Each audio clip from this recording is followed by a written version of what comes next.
അസ്സലാമു അലൈക്കും വറഹ്മത്തുള്ളാഹി തആല വബറകാതുഹു. ബഹുമാനികളെ, പരിശുദ്ധമായ അല്ലാഹുവിൻ്റെ മാസമായ റജബ് മാസത്തിലാണ് നമുക്കെയും നിലകൊള്ളുന്നത്. റജബ് മാസം അത് അല്ലാഹുവിൻ്റെ മാസമാണ്. അല്ലാഹുവിലേക്ക് നാം കൂടുതലായി അടുക്കേണ്ട ഒരു മാസമാണ് റജബ് മാസം എന്നുള്ളത്. അപ്പോൾ ഈ റജബ് മാസത്തിൽ അള്ളാഹുവുമായി നമുക്ക് അടുപ്പം സ്ഥാപിക്കാൻ കഴിയണം.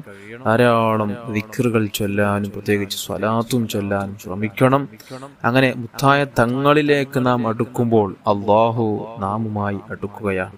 അതുകൊണ്ട് എല്ലാവരും മുത്തായ റസൂലുള്ളാഹി സ്വല്ലല്ലാഹു അലൈഹി വസല്ലമ തങ്ങളുടെ മേൽ ധാരാളം സ്വലാത്ത് ചെല്ലാൻ ശ്രമിക്കണം. അതുവഴി നാം അള്ളാഹുമായി അടുക്കും. അല്ലാഹു തആല നമുക്ക് ഭാഗ്യം ചെയ്യട്ടെ. ആമീൻ യാ റബ്ബൽ ആലമീൻ. അടുത്ത ക്ലാസ്സിൽ പരിചയപ്പെടുത്താൻ പോകുന്ന അള്ളാഹുവിന്റെ മഹത്വമേറിയ ഒരു നാമമാണ് കരീം എന്ന നാമം. ഉദാരമതിയായ റബ്ബ് എന്നർത്ഥം വരുന്ന ഈ ഒരു ഇസ്മു, യാ കരീമു യാ അല്ലാഹ് എന്ന ഈ ഒരു ദിക്ർ ഒരാൾ പതിവാക്കിയാൽ മഹാന്മാർ പറയുന്നു, മന്ദാവമല ദിക്രിഹി റസഖഹുല്ലാഹു മിൻ ഗൈരി മശഖത്തിൻ. ഒരാൾ ഈ ഒരു ദിക്റിനെ ദായിമയാക്കിയാൽ, ദിവസവും ചൊല്ലിയാൽ, ഒരു കൃത്യമായൊരു എണ്ണം നോക്കാതെ അദ്ദേഹത്തിന് വഴിയുള്ള സമയത്ത് അദ്ദേഹം യാ കരീം യാ അല്ലാഹ്, യാ കരീം അല്ലെങ്കിൽ യാ കരീം യാ കരീം യാ കരീം എന്നിങ്ങനെ ചൊല്ലിക്കൊണ്ടേയിരിക്കുന്നു.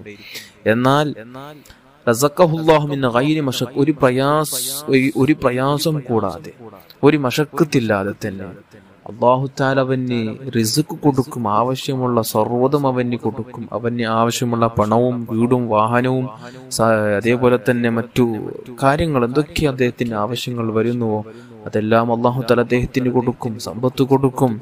ആവശ്യമുള്ള അത്ര സമ്പത്ത് അദ്ദേഹത്തിന് അല്ലാഹു തആല കൊടുക്കും. ഈ ഒരു ഇസ്മ പതിവാക്കി വന്നാൽ, അതുകൊണ്ട് എല്ലാവരും ജീവിതത്തിൽ പതിവാക്കേണ്ട അതിപ്രധാനപ്പെട്ട ചെറിയൊരു അല്ലാഹുവിന്റെ ഇസ്മാണ് കരീം എന്ന ഇസ്മ.